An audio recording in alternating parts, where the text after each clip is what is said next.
Welcome everyone to the Intuitive Report with Michael Jaco and Carmen Studer. We are joined today by Cheryl Beck, who many of you will know about her if you happen to see the episode that Michael and I did with 𝗬𝙁𝙁𝙁, where I was asking her about the Neuralink, and she said, somebody I know has one. And I was like, what? And she's like, oh yeah, they've been doing that for years. And about a week later, Cheryl sent me an email, and we have been going back and forth and had lovely talks with her. She calls me her firecracker because I challenge her.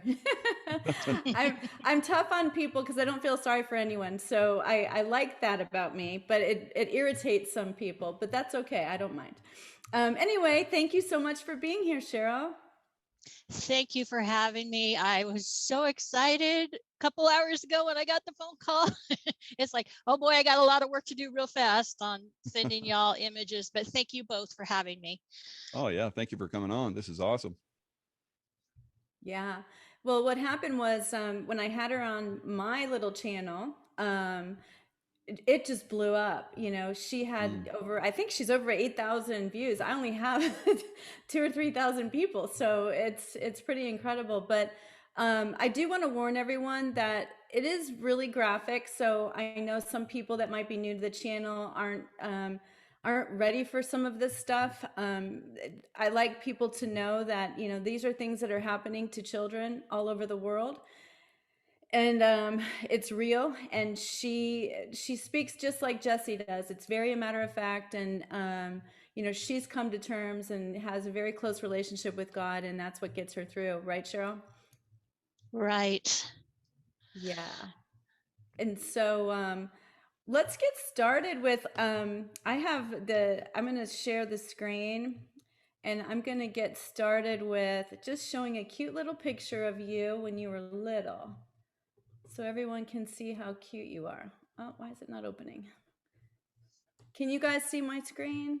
We can see your screen, yeah. Okay, so for some reason, this isn't opening.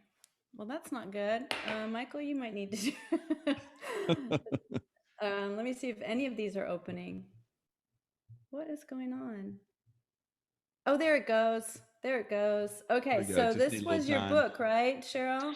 Yeah, that was the book that we put together in 2001. Didn't go over very well for a number of reasons, but 9/11 2001 happened, and that was part of it. The other part was I have a history with the Bush family, and W was in the White House. And so therefore, in the writing of this book, Dale and Ted, who actually were the writers, and my sister and I told the story, they were tailed. All our phones were tapped. Ted's phone went through W's White House, and the White House paid his phone bill for a whole year. And Dale and Ted were poisoned at lunch together one day and spent 5 days together in ICU, clinging to life. Wow. The secretary that was supposed to give them their advance money to investigate our story to see if it was true or false absconded with the money to a tropical island. Just all kinds of wonderful coinkydinks during the writing of the book. So wow. And so that was you and your sister, and then here, look at how cute she is. How could anybody do anything to that little this is my official 1 year picture. So cute. Oh my gosh. Oh my gosh, that is adorable. Okay, and so then here is Secret Weapons. Oh, so this is another book cover here. Yeah, that's the UK Penguin Books paperback version that was also published in 2002, I believe. Okay. And then so when you were on my show, you kind of gave people a little bit of a background before we got into the drawings that you had created to describe to people what had happened to you. Can you just give us, you know, a short rundown of how your life went and how you were associated with these families that were part of the bloodlines? Yes, I was born into a Luciferian bloodline family, one of the 13. I pronounce it Merovingian. I don't know if that's pronouncing it quite right, but all the families call themselves the family, no matter what bloodline they are. So that's a cloak of deceit that they can use to confuse children. So when you testify about, well, it's the family, like Charlie Ward just had a survivor on, and he revealed about Mike Pence, and Pence also belonged to the family, and it's all hidden within a big Christian church industrial type system. Wow. So yeah, you can see the difference in those black and white pictures in my body language between being with my mother and being with my father, because I'm the smaller one. So that's when my mommy, I'm standing up, and my older sister at Easter. Yes. And then when I'm with my father, I'm pulling away and I have a very distressed look on my face. Oh, yeah. How about that?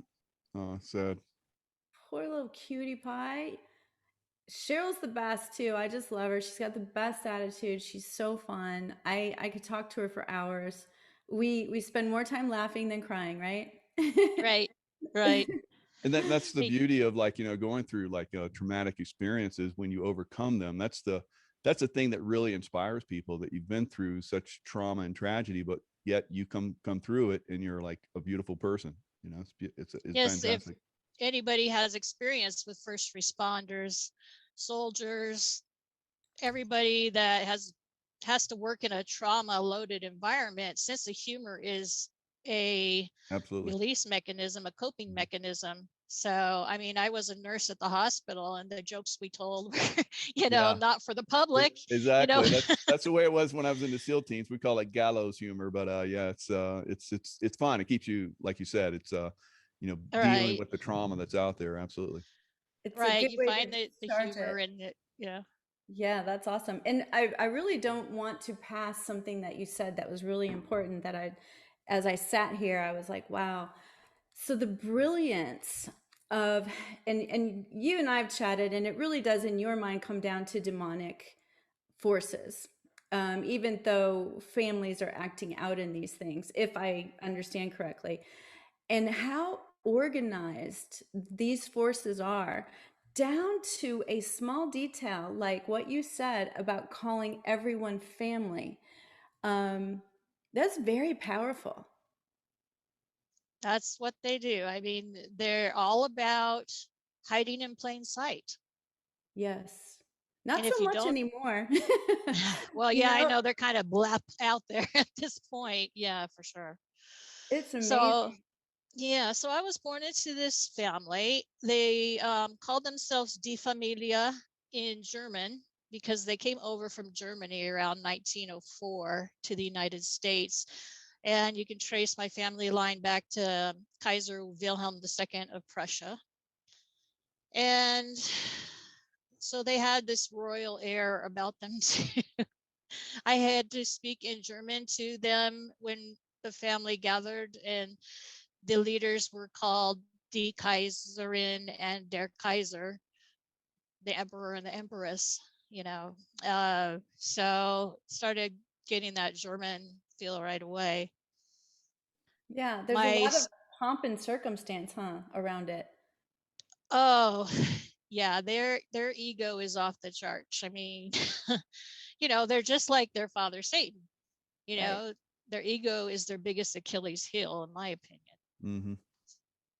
So my step grandfather was OSSCIA, and he was my father's handler, both in the satanic ritual abuse family, and they put him also into MK Ultra programming, because it's very easy to just continue programming people that are already split into alter personalities, to just keep adding alters from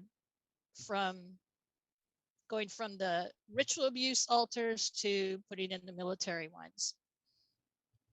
And this is what they did, of course, with me and my older sister when we were ages 4 and 6. The family starts programming their children at age 2, depending on 2 or 3, depending on their IQ, what they can understand and comprehend. For me, it was age 2.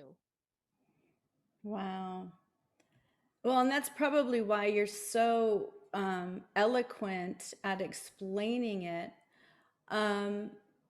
Is there a drawing that you'd like to start with?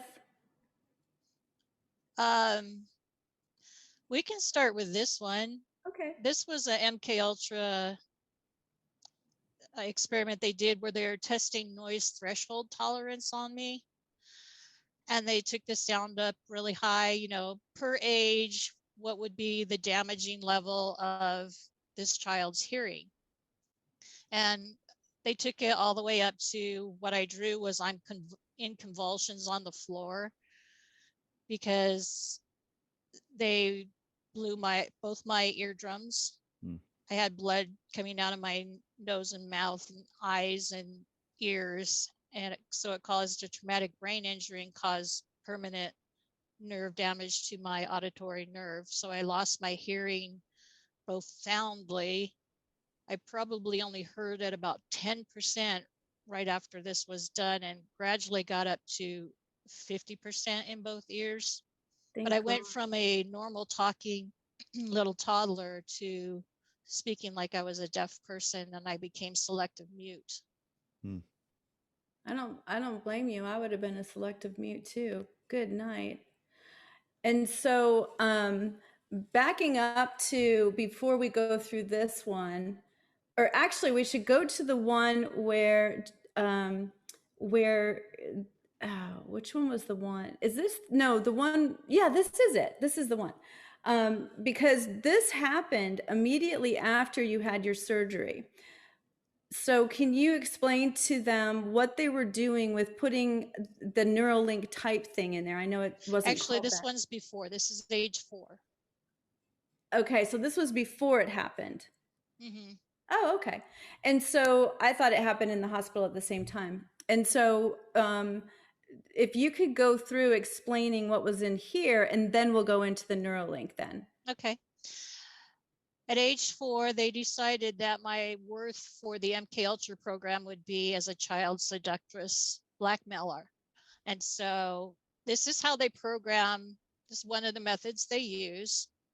I was put naked, face down, really cramped space in a morgue drawer down in the basement of the hospital. And they put a cover on the back top of it, brought a hose in for air. They had the reel-to-reel tape player playing a narrative of who I needed to become. Every altar is given a script. So this little altar had to be a child prostitute. So what she likes, what she dresses like, what she likes to do with men, what she likes to do with women, the questions she's supposed to ask them, how she's going to please them, those kind of things. So you're in total isolation. You're deprived of food, water, light, everything. And all you hear is this reel-to-reel tape playing the script over and over and over and over again. And your initial reaction would be to flip out and cry and scream for your mommy when you're put in a situation like this. And then you eventually get so exhausted that you are stuck listening to what is playing. And they would come in after, they would look, probably every couple hours, but they didn't talk to me for a whole 24 hours.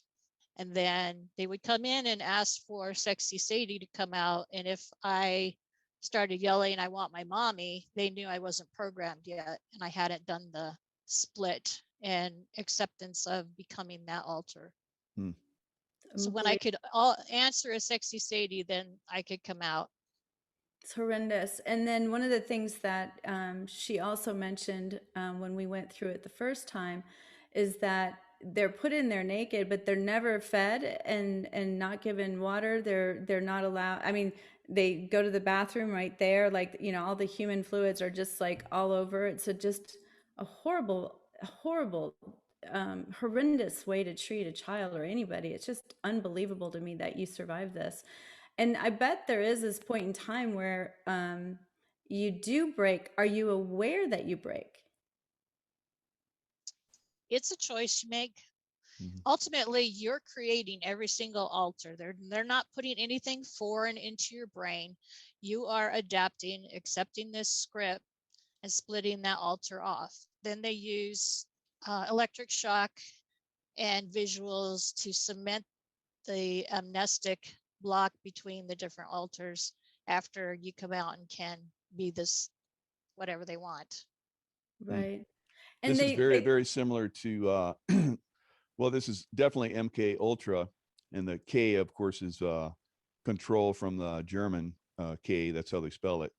But it's also like the Manchurian Candidates are also programmed like this. Yes. And the psychic driving comes from Ewan Cameron's sleep room experiments that he did for MK Ultra, for the CIA, I should say, up in Montreal at the, spacing the name, the psychiatric clinic he worked up at there. There's a movie and a book called In the Sleep Room. And he was the one that invented this psychic driving of playing the tapes over and over again. Wow. And so drugs, you said also, but they need you to be drugged, but aware enough to where you can receive the programming. Do you know what they were giving you? Sedative hypnotics. Oh, okay. And I can't recall the classes right now of the drugs. It's the brain damage, but there were certain ones that could even enhance pain if they gave it to you. Oh my God. Yeah. Now we've seen, the movies, the Bourne Supremacy and so forth, where they use this technique to, create the super soldier born. That's very interesting that I've never heard anyone yet give such a detailed description of the techniques they use. Very, very nice, Cheryl. Yeah. Yes, and my sister was selected to be a super soldier based on her personality type, and I was selected for this seductress position, and which was also my position in the satanic family. Was your sister the one, because I know you have a couple, right? Was your sister the one that wrote the book with you? Yes. Okay. Interesting. And so the next one, I'm trying to remember the one that would be, let's see. It's the flotation tank. Okay, that's called the electric chair, and that's typical of the way they will finalize their programming and give you electric shock in all those particular areas to cement that amnestic block between the alters. Yeah. And what happens in that last one, if you notice, they are stimulating the genital area while torturing you in other areas. Right. Pain is pleasure. Pleasure is pain. They want you to switch that. They want to reverse it. And then what is going on here? Okay, so this is at Edgewood Arsenal, and this is after they put the implant in my head. But this is an experiment. They were just testing, putting you in a saline water tank, an isolation tank, and they had IVs flowing into me, hypertonic, where there's more salt in the water than your normal bloodstream level of saline, and then they would do hypotonic, which is less, and see what happened to your body. So in this one, with my body swelling up, they had put in a hypertonic. So the water by osmosis flows into your body, and I'm swollen up like a balloon. Wow. Yeah, I have some memories in the secret space program like this, but I don't remember it being a negative, any shocking. So there's a lot of us have memories of being in tanks like this, and different information is inserted into it. So that's, you're nailing a lot of this stuff. It's pretty impressive. Yeah, they wanted to figure out airmen lost in the sea, how the sea would affect their physical body. So I was a test subject, and that was that particular experiment, was what happens to the body floating in seawater for so long. And so your dad just was like, yeah, go ahead and just do whatever. And what about your mom? My mom was drugged and programmed. She was non-compliant. And so how, I mean, did they punish her for that, or did she try to get away from them? Like, what happened? She had no idea what was going on. Oh, okay. When my father took us after church to the Rosicrucian Fellowship, which was the headquarters of my family line in that area, he had my mom and us two girls. We went straight from our Lutheran church to this place, and he said, I want to join here. My mom was like, what is this place? You know, I'd never been in anything like this. And that's when we were being presented to the international family. And my mom got upstairs, and the women were separated from the men. The men were sitting forward, and the ladies were in the rear of this particular banquet room. And the women surrounded my mom, and my father got me and my sister away from my mom's hands, took us over to the men up in the front. And my mom manages finally to peer over the women's heads and see that these men are picking up our dresses and looking at our body and making us open our mouth and looking in our mouth and manhandling us. And my mom lost it and started screaming, and she fought her way, and she got a hold of us and brought us downstairs, and we got in the car, and she was screaming obscenities at my father, you know, what are you doing? And yeah, and we waited downstairs, and so she had no idea what was going on. And he came down about 5 minutes later, just furious, and he got in the car and drove us home at like 80 miles an hour. We thought we were going to die in that car ride home. My mom could not understand what was happening, so they knew at that point they were going to have to drug and program her. Yeah. So Wow. he Good was for definitely obviously in the program. Do you think that he was they used MK Ultra on him? Yes, he was MK Ultra. Okay. He definitely had assignments. A lot of them, because we were in North San Diego County, a lot of them concerned him going to Mexico to do certain things. He loved to kill. He loved to kill. Incredible. Cannot relate at all. And so, whatever happened to your dad and mom?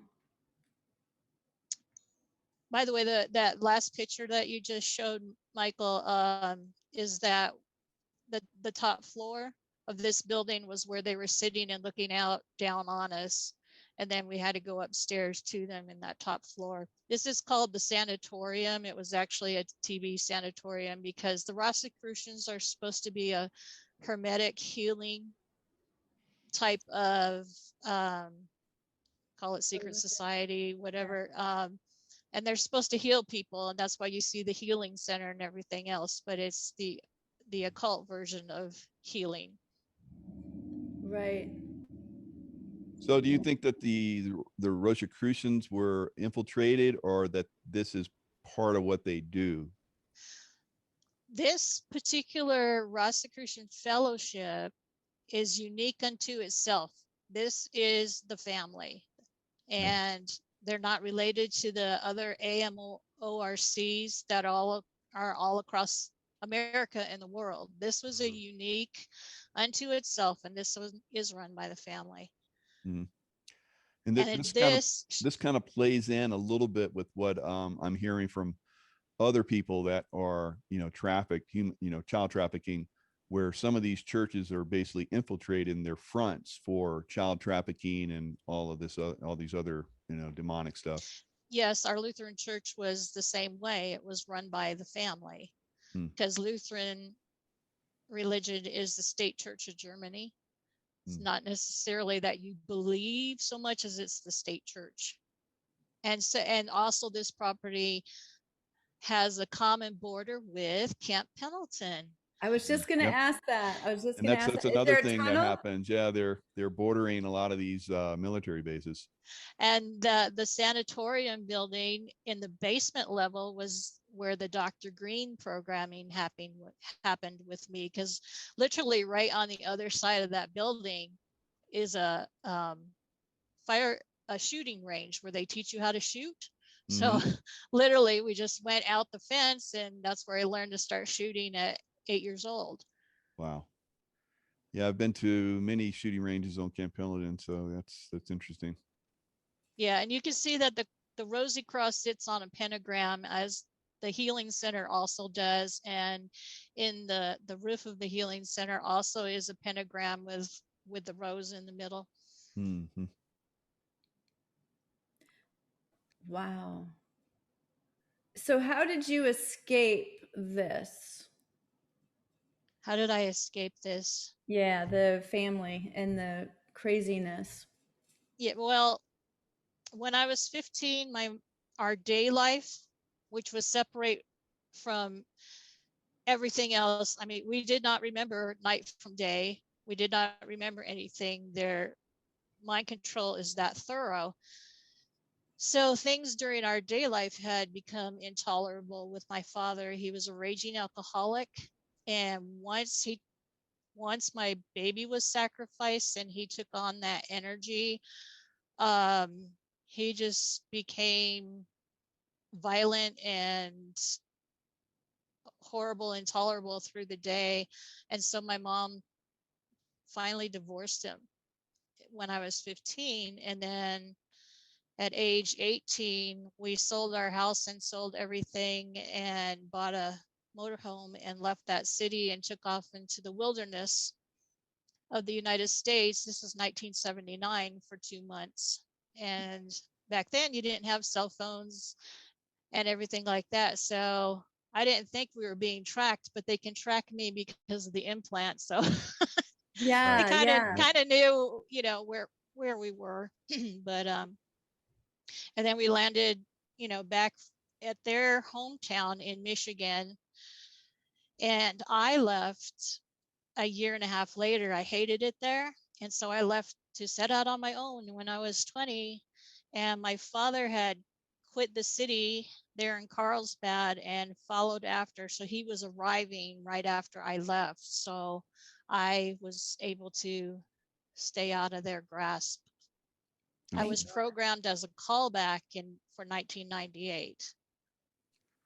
So what is the symbolism here on these doors? The Aquarius and the Leo, the astrological signs.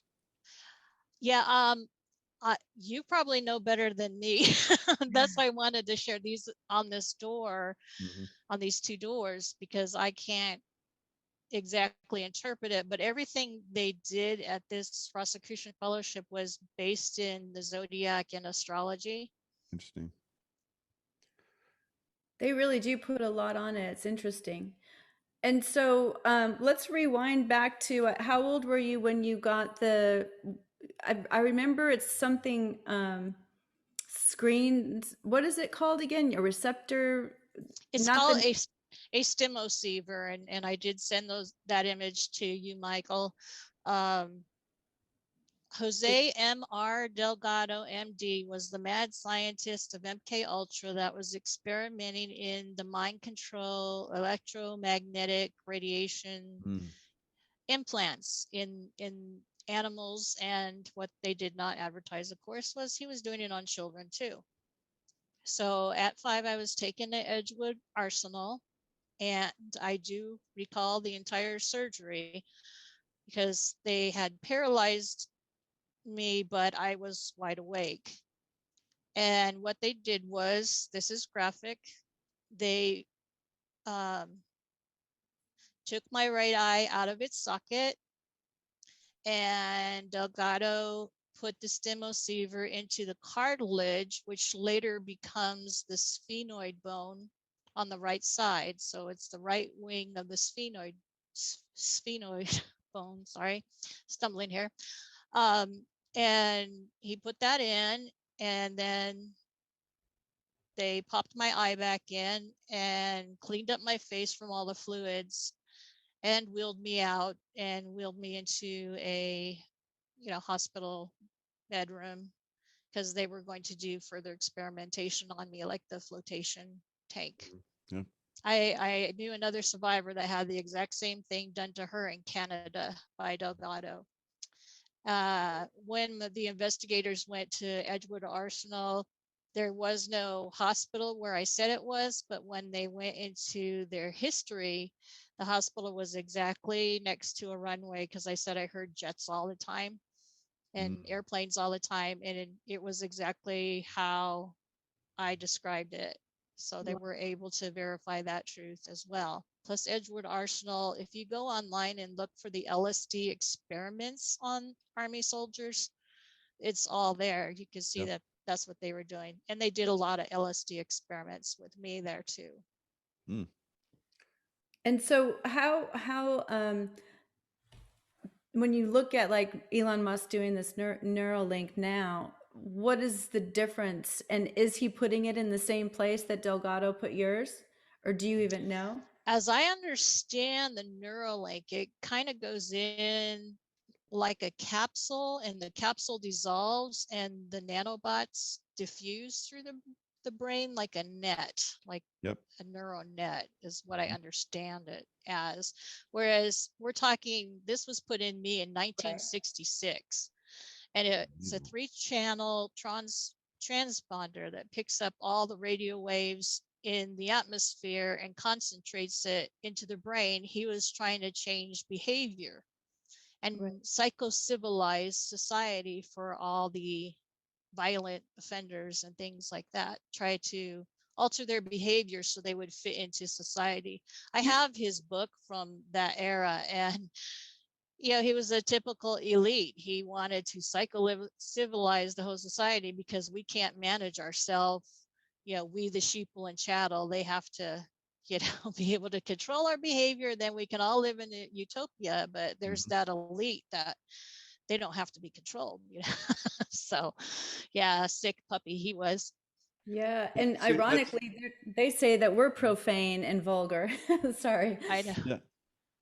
So what's amazing about this is, like, you're talking about nanobots 60 years ago. So this is one of the themes I keep bringing up, that the technology is like 50, 100 years more advanced than what we're being led on to believe. So that's absolutely stunning. Yeah. Now this was, like I said, it was like a transistor radio worked, where it absorbs everything in the atmosphere. There's no battery with it. Now it's totally enclosed in bone, but you can see it clearly on an MRI. And this thing is killing me. I'm 9 years past prognosis now with dysautonomia.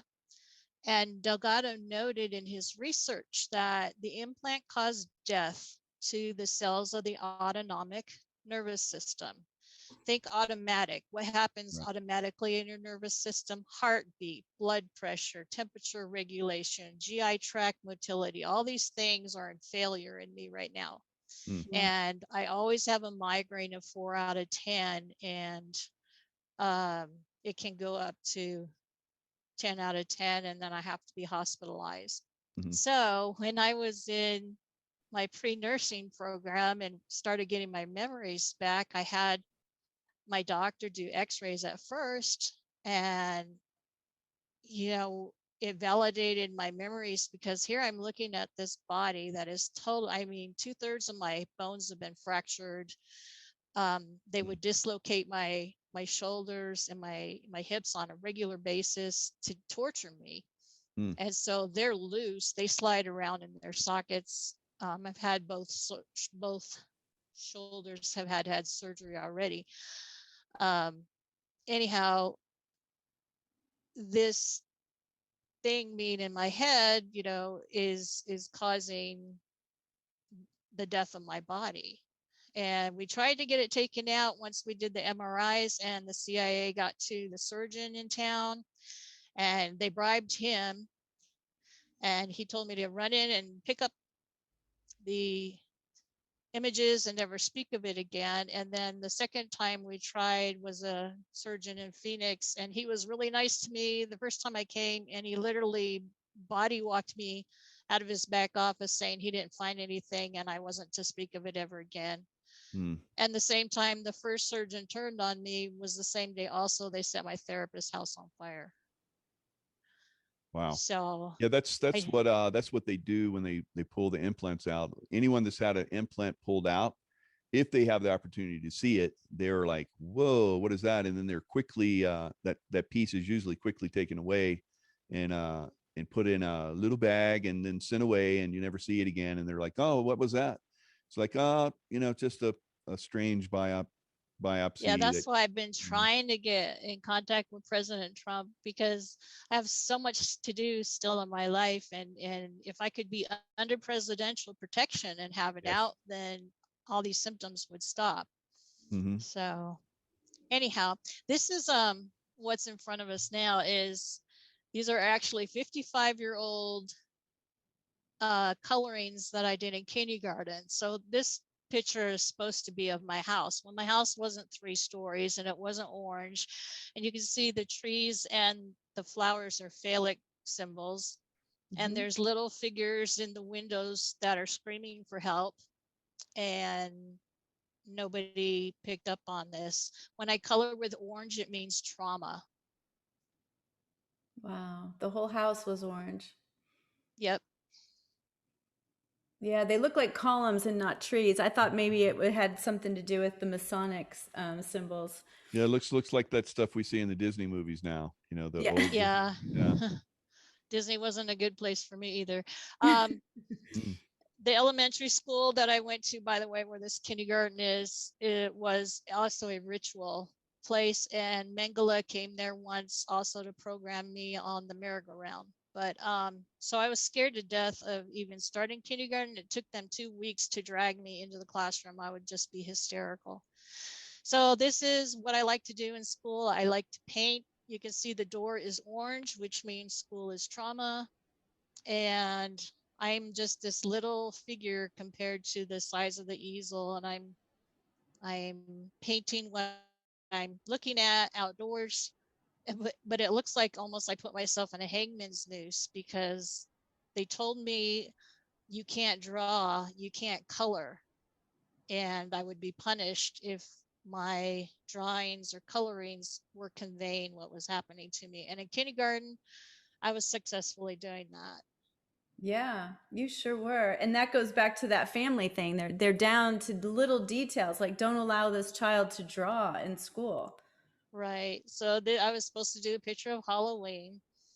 And, that's pretty much a typical Halloween interpretation, but the devil has blood running out of his mouth. Sure does. Yeah, a normal kid wouldn't know that. Nope. Now, this one's really interesting. Christmas is not good for Luciferian children.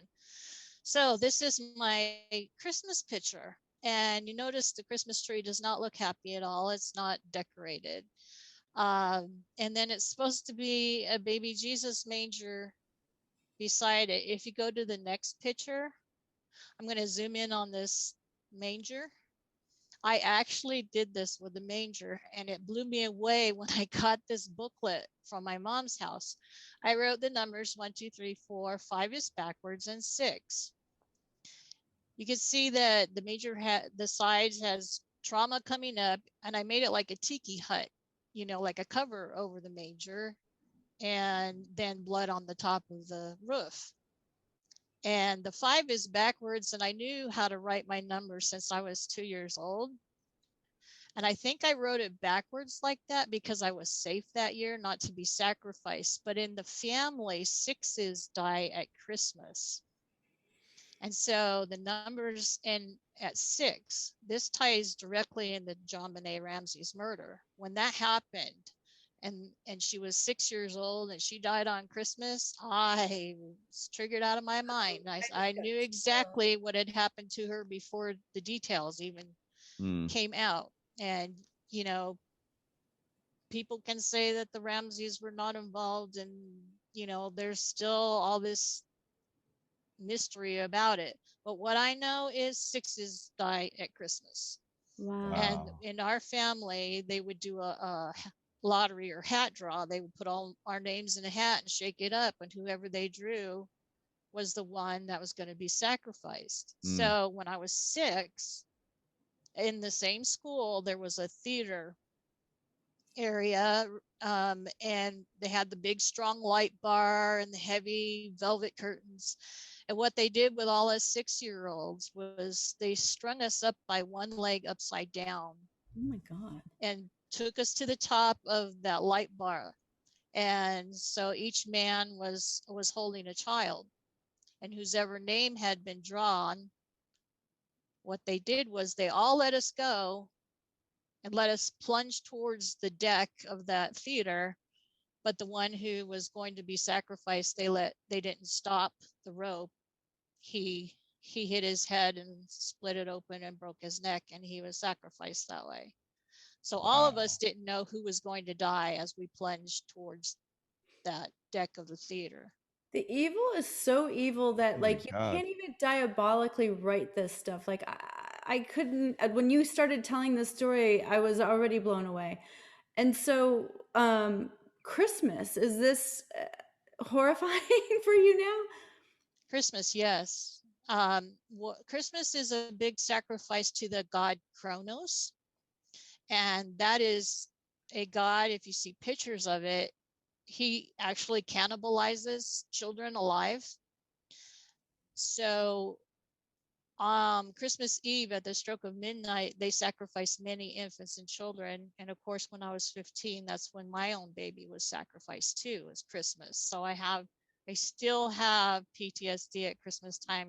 I don't want to celebrate it. You know, it's just always stress for me. Wow. So now this was supposed to be a picture of our visit to downtown Carlsbad, and downtown Carlsbad had a train station. What I've drawn here is not our visit as a class in kindergarten to the downtown, but I drew what happened to a little girl that was sacrificed during a ritual. And you see the train tracks are purpley black. Well, that's like dried blood. So what they did was they sacrificed her and put her where I put the red, they put her on the railroad tracks, her body, so the train would run over it, so it would destroy the evidence of what really happened to her. And that's what they did to kids in our area that went missing from their homes, so to speak, that were actually kidnapped or surrendered by their parents to be sacrificed. And that was one of the ways that they ended the story in the public, by finding the remains on the railroad track. And that's what I drew. Wow. Now when we hear those stories of kids getting run over by trains, which we hear quite often, unfortunately, now we kind of have the backstory in a lot of these. Yeah, and didn't the Clintons do that in Arkansas? Yeah, I was going to bring that up. Yeah, I think a couple of kids found they were doing a drug deal, and they basically took them out. Just sick. This is my Easter picture. Easter's another really bad day. You know, they invert the Christian holidays, of course, and mock God and do everything horrible, especially sacrifices. So we're going for a ride in our blue car, and we running up to a stop sign, and that's a dragon that's tied to the back of our car, blowing his fiery smoke over us. And again, it's all the orange and the trauma, and the rainbow isn't a very happy rainbow, and the stop sign's the wrong color. So it's all caution and trauma that you see in this. Wow. And so did you see dragons ever? I saw reptilian like creatures that would I saw many different kinds of demonic or entities that would come up through the portals of the ritual circle when they conjured them. And I did see people be possessed by things and shapeshift. What shapeshifters did you see? Well, there was a lot of the reptilian looking things. I saw my father do that. Wow. And then, of course, when I was trafficked to George H.W. Bush in Colorado, he took on the Looper wolf demon for the 𝙭𝙬𝙁 ritual that I was trafficked to. And he was running around on all fours and tearing apart children like a wolf would. And a wolf has like, what, 1,200 pounds of pressure or more in their jaw. So he literally he didn't do much with we girls that were trafficked for him, but the toddler boys were his favorite to rape to death and chew and rip apart. And so that's what happened in that ritual. Wow. And so, in your own estimation, I'm very fascinated by the whole religious aspect of it Mhm. and how you were saying that they're mocking Christ. Do they pick on other religions, or is it just Christ that they're after? I can't remember anything that was outside of Christianity in my particular group. Okay. Now, whether they do other things in other families, I don't know, because some families are in turf wars and some families are friendly. I was trafficked to the Rockefeller family, and they were a friendly family to our family. So, yeah, I don't Just put anything past them. They're into perverting and inverting everything. right, right, Mhm. right. Yeah, I was just curious. And so, when you saw your dad transfer to a reptilian, does it look like what people talk about for um, the like the actual aliens that people say exist? Sort of like them. I mean, I can't say exactly Right. for sure because I've looked at the pictures Just the too of pictures. the Yeah. actual, yeah. So, what is a true extra dimensional entity or interdimensional, or what is a demon Right. copying? Mhm. It's all copycat too. You have to keep Mhm. that in mind, that the devil can only copycat. So if there are races of other beings, that would be copycatted too. Mhm. Right.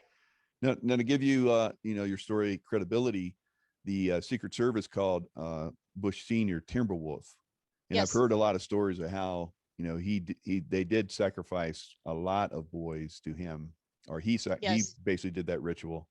It's Yes. very, And very amazing, yeah, traumatizing. and W was there. Now this was 1966. W was there, and his job, he was programmed to try and stop his father from going completely demon possessed, and he and that was part of his programming. He was programmed to fail.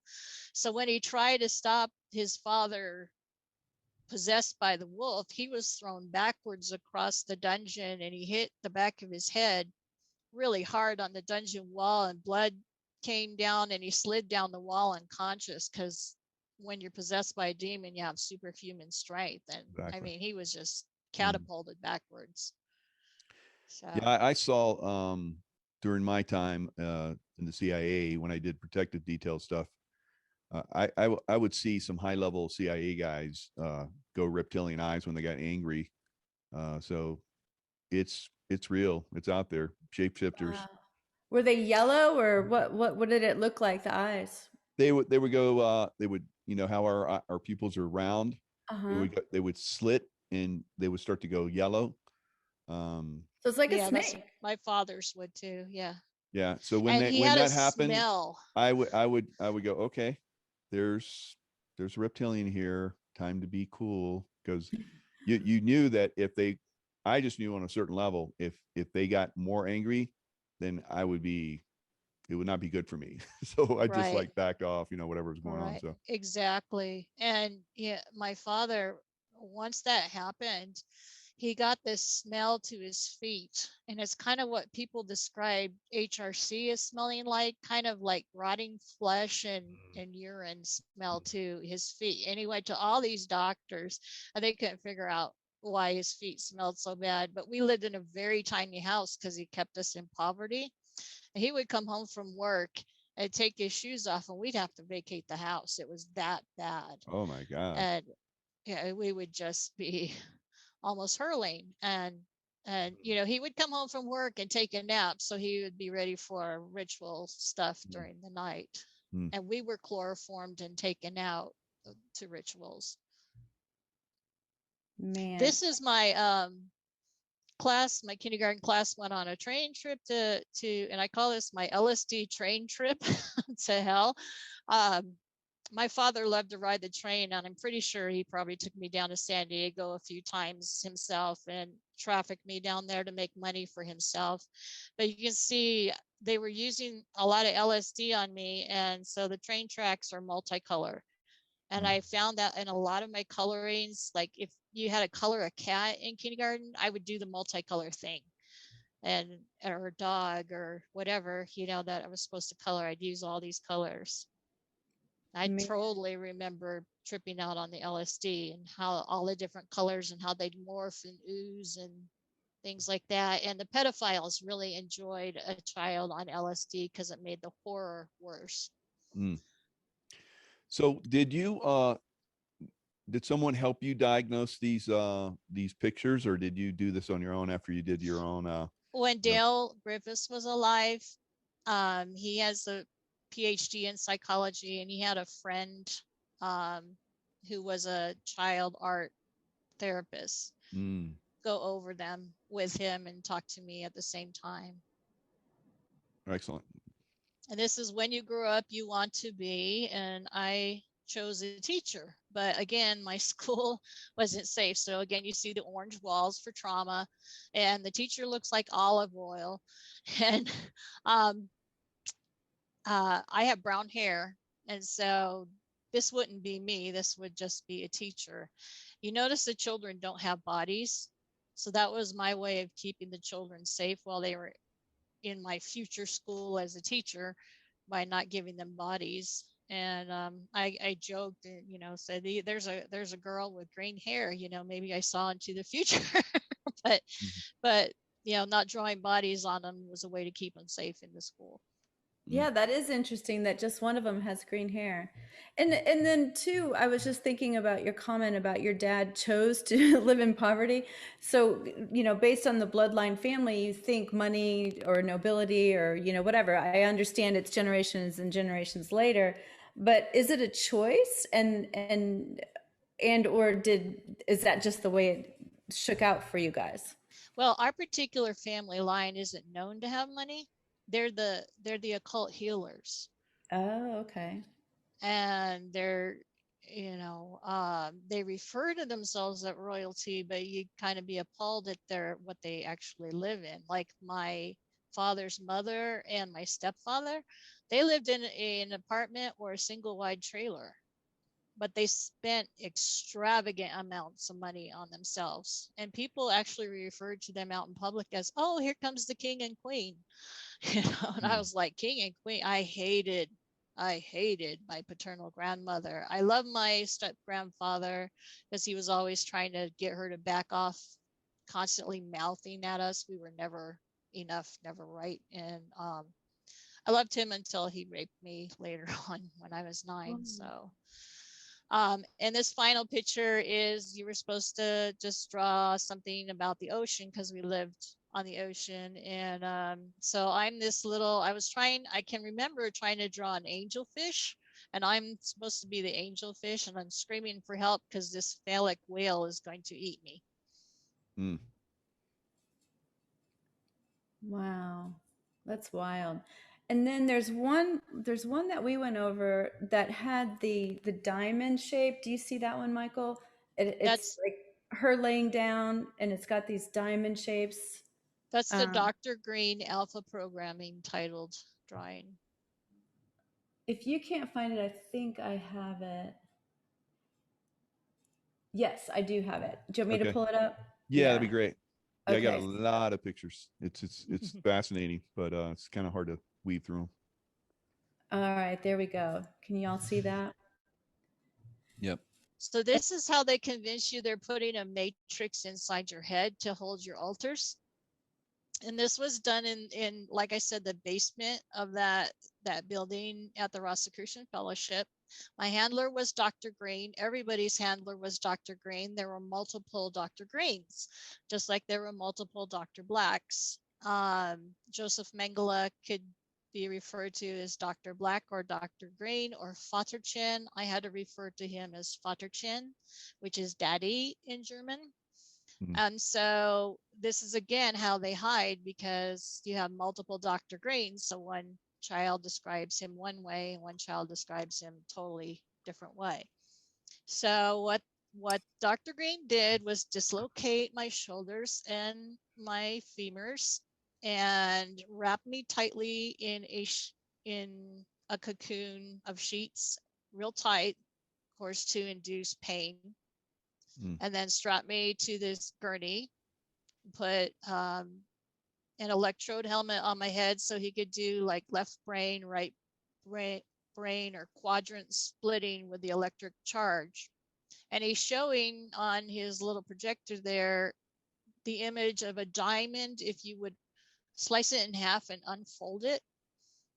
And so my alpha program is the first altar they create in MK Ultra, is called your alpha program altar.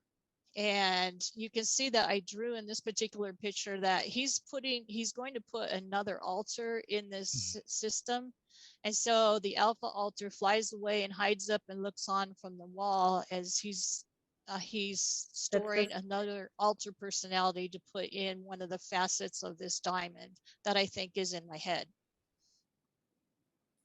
Yeah, and I remember you saying that that little girl that flies away is with the angels or something. When the angel flights was when I had near-death experiences, because they used me as a moneymaker in kiddie porn, and they did snuff films with me and would revive me. And so when I was in that, I had a lot of near-death experiences, and yeah, I would fly with the angels over the treetops and out over the ocean and things while they tried to revive me. And if they couldn't revive me, I was expendable, so it didn't matter, and they just put my body on the railroad tracks and say I wandered away from home. It's just sick. And there it is again, where they're doing that thing where, you know, it's all family, or the Dr. Green thing. Satan is very organized. It's funny because he loves chaos for others, but for his own programming, it's on point. Yes, these people plan things for decades, and there is no grace or mercy. You do not mess up, and it's punishable by death. Like, leave no evidence. If you left evidence, you would be punished by death. You can't leave a trace of what you've done. So just mind-blowing. I'm trying to think if there's any other ones. So basically the Operation Paperclip was what brought a lot of these Nazis over. So Dr. Mengele, the angel of death, as they called him, was brought over. He's said to have died in 1967. And I heard 79. Right. Yeah, I've heard the same thing, that they do this all the time. He went to Argentina, where they have a lot of Bavarian villages now. And interestingly, because they basically transport a lot of these guys over in submarines, you know, through Switzerland. All roads lead to Switzerland. So they, of course, the Vatican has Swiss guards and blah, blah, blah. So that's where the biggest banks are. Everyone thinks that Switzerland is neutral, but it's not so much.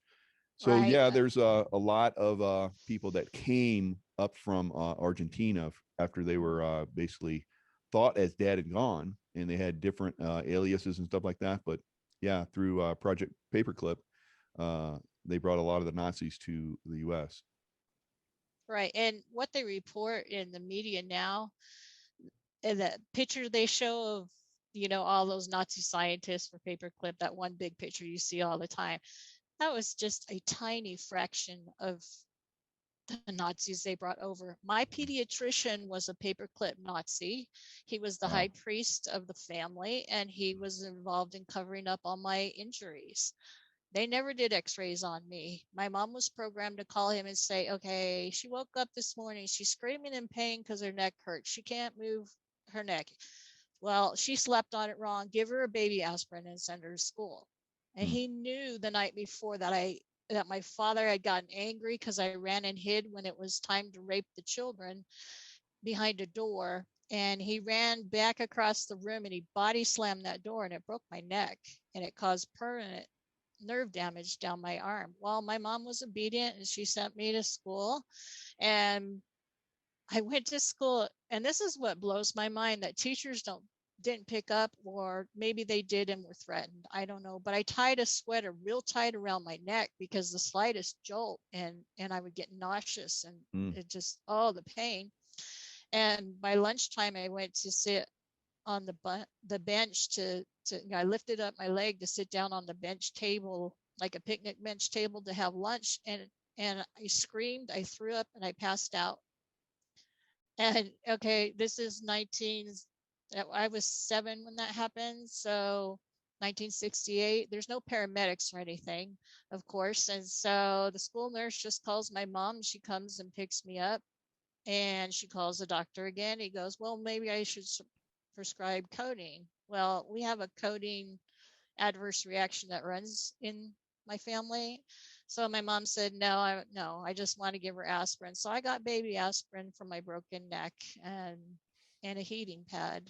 And like I said, I have permanent damage down my left arm from that. This is the rape slide. This was a park in Oceanside, and they would stuff all us kids in that cage-like part. And I mean stuff us, just pressurized, and they pull us out one at a time, and each child would be raped on the slide part, and we would have to be in there waiting our turn. So it increased our trauma and terror. And of course it was at night, and this park, at right past this slide, it goes suddenly downhill. And when I went back researching my life in California, and touring these places, I found out that several members of our church actually lived at the bottom of that hill. So that's why they were able to bring us up at night and sneak into the park and do things like that. Yeah, that was my next question. Either that, or I was thinking the police were in on it if somebody Well, called. yeah, Oceanside and Carlsbad are permeated. Just all were involved. Mind-blowing. Absolutely horrendous.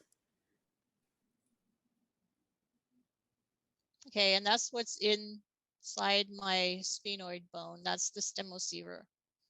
And the only thing different is it doesn't have those 2 rods coming out, because in the animals, those rods would go over to the side and then they'd come out through the top of their head, and 𝗏𝙗𝗏 would put another receiver on the top of the animal's head and attach it to their head so he could remote control their behavior. So when you look at my MRI, well, the CIA have now, but this is exactly what we saw on MRI, was that, I guess it's a octagon type image in a circle. Yeah. Exactly what it looked like on MRI. And so do you still have hopes that you'll find a doctor that would be willing to do this? That's Delgado holding the 𝙤𝙤. So it was like the size of a dime. Yeah. Like I said, it would have to be under presidential protection, because you know, it was made very clear to me, you know, that they bribed or scared both the surgeons that were going to do it, and then they disappeared all my MRIs from the hospital. Then I had to get my first pacemaker because I don't have a heartbeat without it. And from the dysautonomia from the pacemaker, from the implant. And they made it very clear by setting my therapist's house on fire that even if I found somebody who would agree to it, if it's not in a controlled environment, they can slip anything into, for instance, the anesthesia or whatever, and kill me. Yeah, it's so scary. Well, we're just going to keep praying for miracles for you. Thank you. So that's him mind controlling one of his monkeys. Yeah, I'm trying to remember. I think the first thing that Elon has tested the Neuralink on is a pig, and then I think the second was a chimpanzee. These poor animals. Oh, I know, it's sickening. And then, you know, when I was at labs like this in MK Ultra, we were kept in the monkey cages. We were just called simians, in their documentation, they never called us children. So that's why you can't find it. And then, of course, George H.W. Bush and Richard Helms set the records on fire at the CIA headquarters, so they would never find that they were using children. And this is Jose Delgado and his ego playing Matador with his remote control bull. Wow. So you can see he's got a red cape, and then the other hand, he's got the remote control device, and you can see that the bull actually does have an external device. Yeah. And so the bull started to charge him, and when he pressed the button, the bull just stood there. Yeah, I have a link on my channel from the one we did. If people go to the description, it'll get you to that. It's actually on YouTube, and it's a video. And I wanted to share with Michael at the when my step grandfather was OSS first, and then he was CIA with Wild Bill Donovan. I mean, right at the fruition of them changing over. And there's a project called Project Often. Have you heard of that? I haven't heard of that one. Okay, Often was a cult family, and it's trauma. Anyhow, what they did was they brought the Luciferians into the agency when they were changing it over, so they could learn their trauma-based mind control techniques that had gone on for eons. And so MK Ultra was based on the Luciferian techniques of the mind control. And so what they did was they brought these people into the CIA, and some of the CIA members were hooked up to be their apprentices and learn all the black arts of Satanism. Incredible. And then they also brought in the Nazis and their belief system. So it's like a 3-tree trunk type tree. And they signed a mutual favorable agreement that they, in turn for their secrets with the Luciferians, that they would not investigate them nor prosecute them. So the global trafficking and gun running and all that exploded because of that agreement under Project Often when they brought the families in as part of the CIA. Fascinating. So that's like another piece of the puzzle I've been looking for. That's interesting, because there's a lot of I know the Nazis basically had gun running, trafficking, and drug running, arms running, drug trafficking, and human trafficking. Right. And they did that to make money, and they brought that same thing over to America in the CIA, because I started to see that in the background, and I was like, oh, what is that? We're out here doing the good stuff, and you guys are in the background, undercover behind us. And I saw a lot of people involved in those programs. It was yeah, so that's interesting. Yes, and that's why the Finders Group arose, out of the CIA. And it's like the CIA that's part of their business. There's a branch that's their business, is the child trafficking. Absolutely. The other, that's how they make all the money to do all these pay off everyone, to control them. Jeffrey Epstein Island, all of these different things were from all of the money-making schemes that they have, that you're talking about right now. Yeah. I've been in a few of the undergrounds, and back when I was in them, the links were monorails. The train system was monorails that went between the undergrounds, mostly in the Maryland areas where I was. I've been in Mount Weather. I've been in Raven Rock and a few other places out that way. And there was the Underground Railroad monorail ran right underneath the Appalachian Trail. And it's interesting to me that through the years, so many hikers still go missing when they're hiking the Appalachian Trail. Yep, that's right. Same thing on the Pacific Crest Trail. So they have some underground bases around that area too, where they take a lot of people. Yeah. So it makes you never want to go hiking alone. Definitely. If you're a woman, that would be. Y'all are scaring me. I usually bring a girlfriend too, so I don't think that would help. I Well, didn't know. hopefully the white hats have taken out most of these bases now. So I They mean, I actually was have. Yeah, in, that's good you're bringing that up. And the monorail system that you're talking about, was it super fast, or no, it was back the then? monorail. You know, Disney is Like a Disney. CIA Right. Absolutely. empire, and So so it same was the thing. monorail like at Disneyland Gotcha. at that time. Uh-huh. You know, but we're talking early 1960s. So I hear they've gone to maglev trains and those kind of stuff Right. since then. Mm-hmm. So Wow. Incredible. yeah. You're like the same vintage, I think, or maybe Kathy O'Brien was a little bit before you. I'm not Yeah, sure. she was just a little Okay, bit. so did you run into her ever? I don't know. Oh, okay. You know, you remain pretty nameless in these situations, Oh, and that's you know, true. you're in different altars too. Got it. And this place is Quest Haven, and this is the Church of the Holy Quest.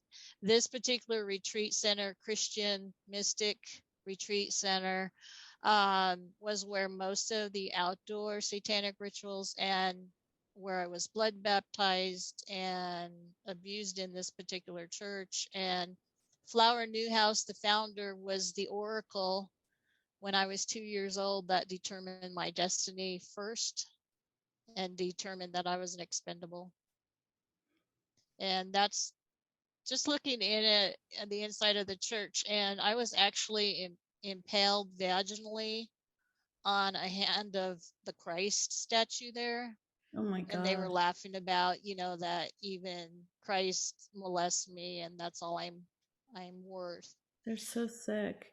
And for anyone that doesn't know, what she means by expendable means that she's not important and they can throw her away if they need to, opposed to a hierarchy child that is being trained in a specific way. Am I correct about Like that? Jessie. Jessie Jesse. was of value to the spiritual, religious New World Order goals.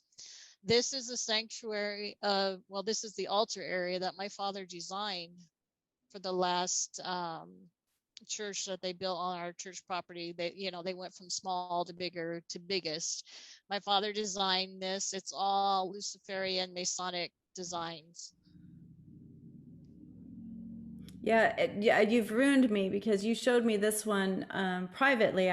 We didn't show it on my channel, but you know, ever since I've seen that, and you explained to me how a lot of churches have cover, and they you know, during the day they're lovely and light, and at night they're dark, and that there's actual blood sacrifices on those altars. And now when I see a church with a big altar like that that's over 6 foot, you know, wide, I'm very freaked out. Yeah, it's a six-sided altar. It's made out of gray cement. It's all gray cement. And then the angels are supposed to be Jacob's ladder, but they're black angels, of course. And yeah, there was, you know, when I was 13, I was raped on that altar 13 times. You know, Is that when you sacrifices. got pregnant the first time? Now, I got pregnant when I was 11 going on 12 and had the baby when I was 12. And that was a ritual at my junior high school where I was married to this 13-year-old young man that was also a family member, and the Sisters of Light attended, and and they were astral projected mostly. There were some that lived in the community, but this is the last picture I ever took of my father He before we got looks away like from him. Ben Affleck a little bit. That's weird. A good dresser for that time frame. He's just always angry, always had anger about his persona. This was the Masonic Lodge, and I'm so glad to see it all broken down. But I was taken there and used as, you know, I was like the Maundy Thursday feast for where I was. They stuck an apple in my mouth and put me on a table and covered me in fruits, you know, and the men got to rape me one at a time like I was a tied up pig, you know, there. So So Oceanside is right next to Camp Pendleton. Yes. Yeah. And then notice the star on that one. It's, upside down. So it's the Baphomet sign, Yeah, that's the right? Order of the Eastern Stars Oh, that's pentagram. the Eastern stars, but it's still the same. It's the same configuration, right? Right. Yeah. And That's it's the wild to women's me, room. like, can you go almost anywhere now and just recognize that based on the type of building or the symbolism or, the way things are, like even the like dark angels, I wouldn't have noticed those were dark angels. I would have just thought they were angels.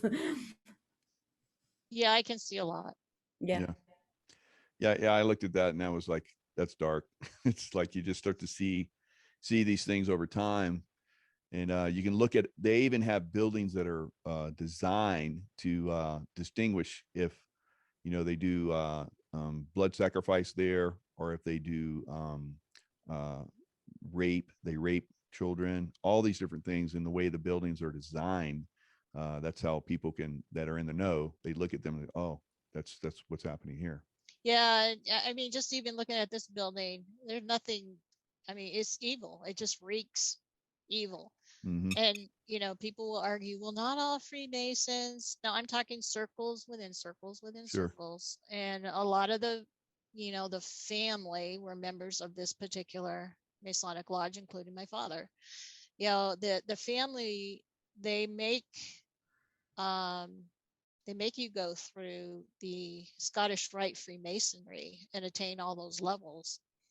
So my father was a Scottish Rite Freemason, up to whatever level he ever achieved, because that was all secret from my mom and us. Mm-hmm. And that's where a lot of his money went, was just attaining his levels and going golfing or deep sea fishing or whatever he wanted to do with his brothers.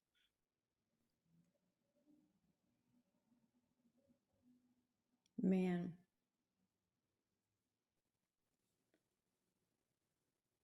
Did we get through all of them? I think we're yeah. Looks like we Thank got you. through. Thank you so much, Cheryl. So Cheryl, what can you say on the other side of this that's positive? What is the take on all of this that you're sharing? How do we go forward from this? Well, the first thing was when they did take me to church when I was 2, I met Jesus and he became my savior. And so I did not go through any of this without him. And I'm sure it's why they were able to continuously revive me when they killed me. And I've had several, oh Lord only knows how many attempts on my life, and I'm still here. And I'm still here despite the 𝗬𝙁, 9 years past prognosis with the dysautonomia.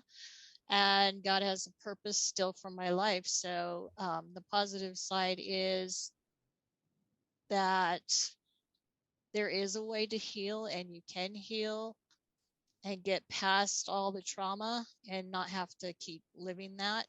I was fortunate that I got connected with 𝗬𝙪𝙩𝙧, who stopped my father's circle from still victimizing my mom and sisters. They were breaking into their homes and drugging them and using them in videos and all kinds of things. And I'm safely tucked away in this little area in Arizona.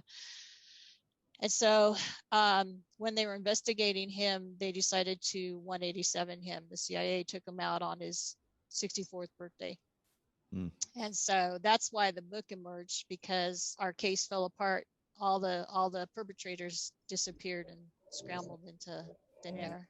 So you can get through it, you can integrate, and I have a wonderful family. My marriage didn't survive, but my children are wonderful, and they're grown adults, and my eldest son was in the military, and he's now out, and my youngest son is a sex crimes detective.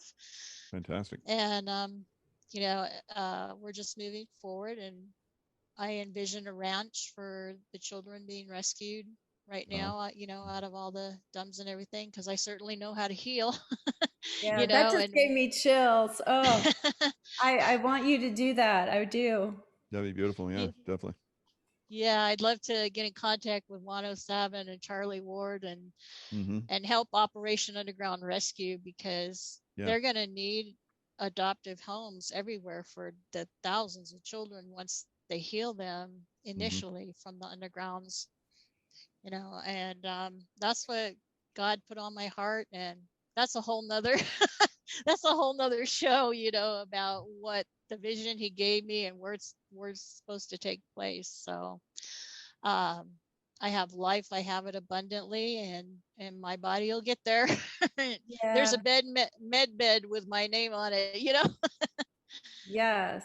And I don't know, to me, like the whole thing for me has been knowing the enemy. You know, the enemy isn't, you know, the person that believes the opposite politically. The enemy isn't the opposite race. It's not the opposite religion. The enemy is Satan and Lucifer, and they seem to be very tricky. But I think one of the things that I get out of working with you and 𝗬𝙨 𝙈𝙤 is this unveiling of evil so that we can see it so easily. You know, you're helping all of us be able to recognize evil, which is huge because it's everywhere. Yeah, so it's definitely, you know, God puts me on these assignments where I was planning to go to the mall, and he goes, no, you're going to turn right, and you're going to go up the highway, and you're going to turn left here and right here. And I come up on a ritual site. And so then I anoint my feet and take the ritual site back spiritually and cleanse it. And, you know, and then I call the detectives and say, you know, I found a ritual site. There's evidence here. Please come out. And they look at me cross-eyed like I'm a toad or something. Like, what are you talking about? What? You know, doesn't happen under my watch, and probably half of them are in on it. So, you know, they're definitely not watching Michael Jaco's channel.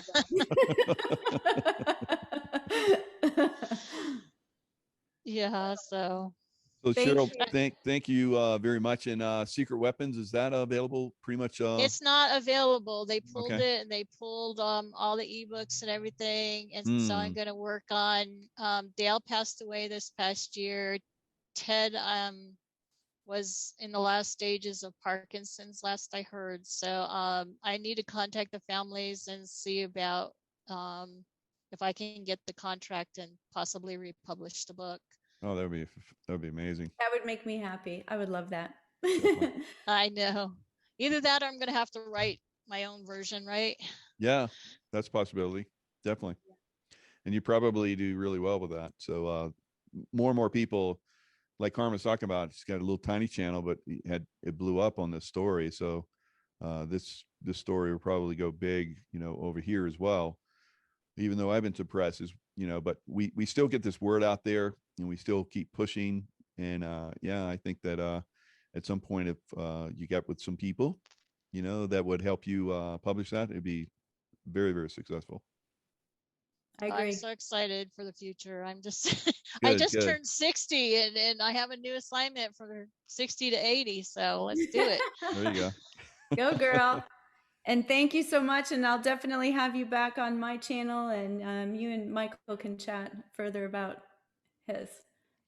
Definitely. All right. Thank you. All right. Thanks a lot. Thanks. Bye, everyone. Bye, everyone. Thanks for joining us.